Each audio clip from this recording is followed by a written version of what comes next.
এখন বাজে 6:45, আমার ফ্লাইট হচ্ছে 9টায়।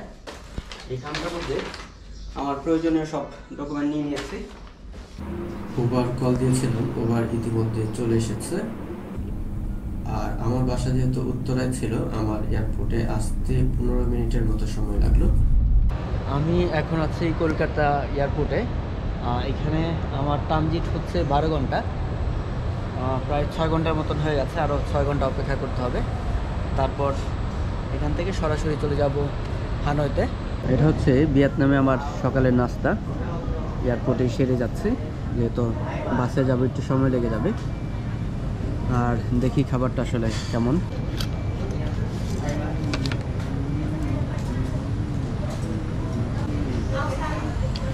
এটার প্রাইস পড়েছে 1,19,000 ডং।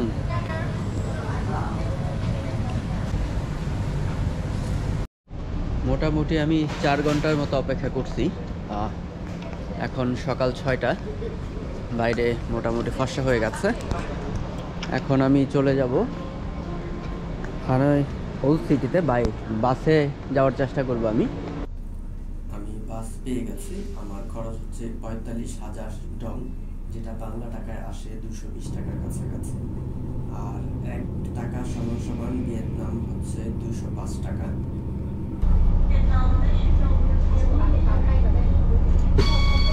এটা থাইল্যান্ডের একটা কমন ডিশ।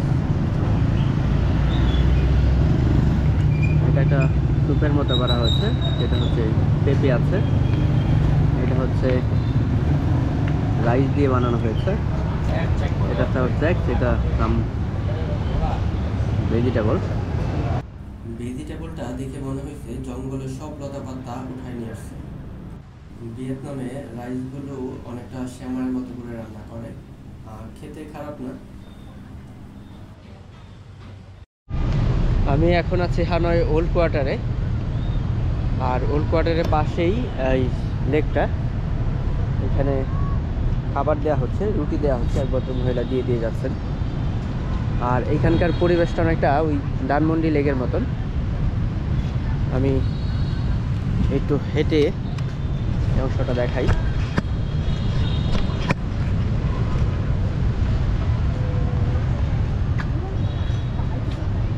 প্রচুর লোক এদিকে আসেন শরীরচর্চা করার জন্য। এখানকার একটা ভালো দিক হচ্ছে গাড়িগুলোর শব্দ দূষণ কম। তারা হর্ন বাজায় না, খুব প্রয়োজন না হলে। আর এই জায়গাটার মধ্যে কোনো একটা অ্যাক্টিভিটিস হবে, ফ্যান ট্যান লাগিয়ে রেখেছে।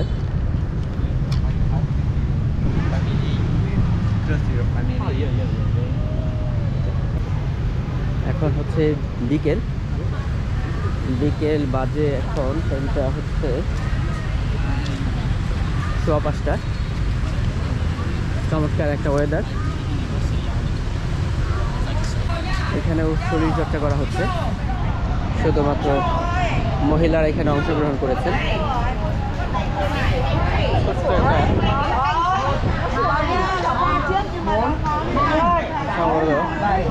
গাঁজা চাষ করা হচ্ছে। আজকে হচ্ছে এখানে আমার প্রথম দিন। আমি আরও প্রায় 7টা খানিকের মতন আছি, 6 দিনের মতো আছি। তারপর এখান থেকে চলে যাব ফিলিপাইনে। সেখানেও 7টা খানিক থেকে আমি ইন্ডিয়াতে ব্যাক করার চিন্তা ভাবনা আছে। আর এইখান থেকে আমার যেতে হবে হচ্ছে সিটিতে, সেখান থেকে ফিলিপাইনের টিকিট কাটা।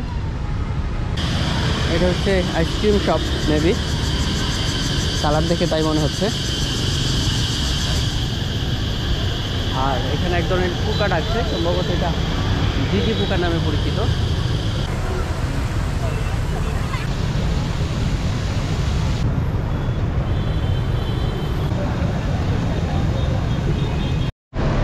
আমি আবারও দাঁড়িয়ে আছি কফি ক্লাবের সামনে, এই জায়গাটাতে। বিকালও একবার এসেছিলাম, ভাবলাম যে রাতের লাইটিংটা কেমন হয় সেটা একটু দেখে যাই।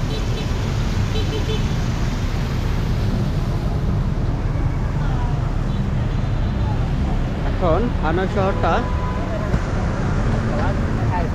একটু ঘুরে দেখবো, যদিও বৃহস্পতিবার শুক্রবার নাকি খুব জমজমাট থাকে। আমি এখন যেদিকে যাচ্ছি, এবং আপনি যদি শহরটা ঘুরে দেখতে চান এই ধরনের রিক্সা ঘুরে দেখতে পারেন।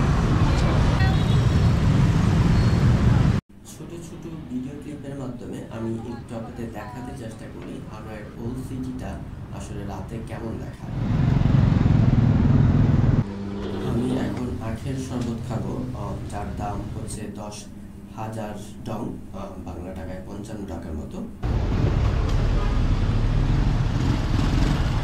আমার পিছনে হচ্ছে ভিয়েতনামের 10 স্ট্রিট।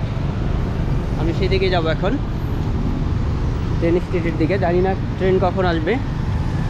এই যে 10 স্ট্রিটে প্রবেশ করে ফেললাম।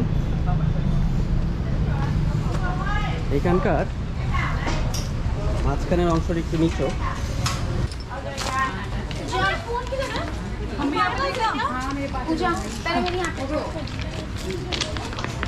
जैसे उसने करी थी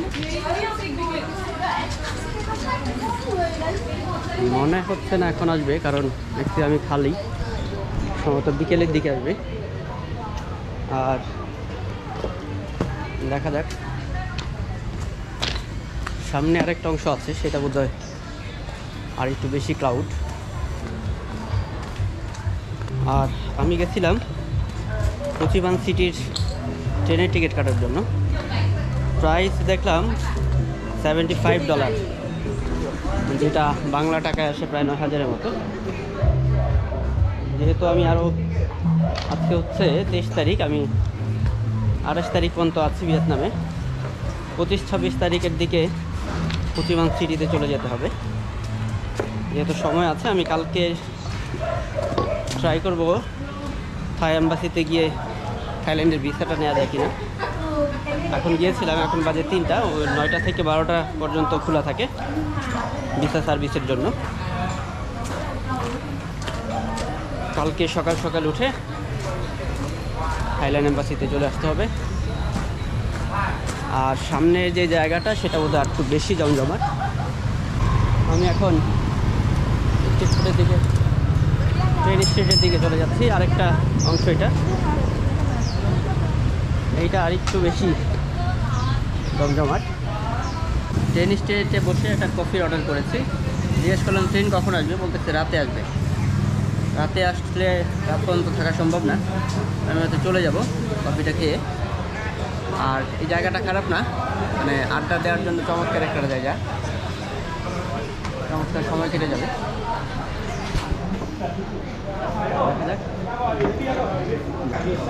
কফিটার প্রাইস হচ্ছে 40,000 ডং, প্রায় 250 টাকার কাছাকাছি।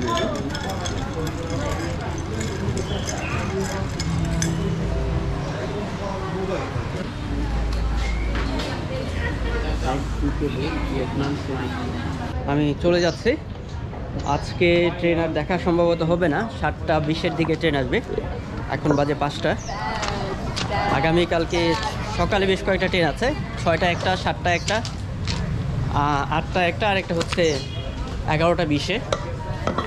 সকালে আগামীকালকে সকালে আসতে চেষ্টা করব যদি সম্ভব হয়। অবশ্য থাইল্যান্ড এম্বাসি এটার কাছেই, ওয়াকিং ডিস্টেন্স। থাইল্যান্ড এম্বাসির কাজ শেষ করে এখানে চলে আসবো, সেটা ভালো হয়। আর দেখি আর কোথায় যাওয়া যায়।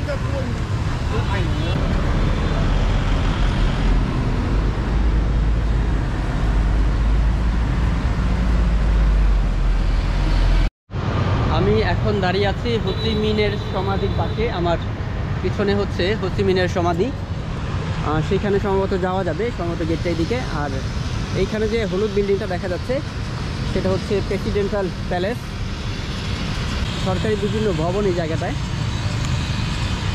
এবং জায়গাটার স্পেস যথেষ্ট ভালো, আমাদের ঢাকা শহরের ওই ইয়ার মতন, সংসদ ভবনের মতন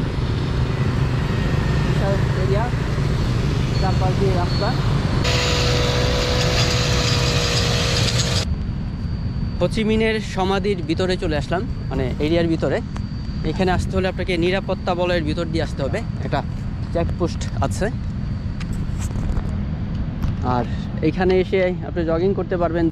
এই পাশ দিয়ে ঢুকেছি, এই পাশ দিয়ে বের হয়ে যাওয়ার চেষ্টা করব এবং দু একটা ছবি তুলে নিতে চেষ্টা করব। একেবারে স্ট্যাচু হয়ে দাঁড়িয়ে আছে দুজন।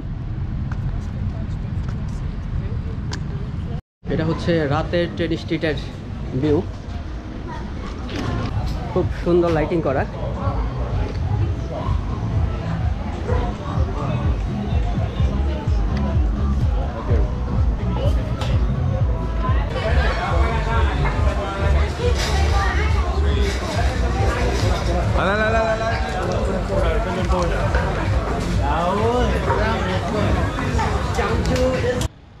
রাতের ট্রেন স্ট্রিট দেখা আমার শেষ। ট্রেন আজকের রাতেও দেখতে পেলাম না। আর যেহেতু রাত হয়ে যাচ্ছে, আমি এখান থেকে বিদায় নিচ্ছি। আমি হোস্টেলের দিকে চলে যাচ্ছি। আর এই ভিডিওটা যেহেতু বড় হয়ে যাচ্ছে, এটা আমি এখানে শেষ করে দেব।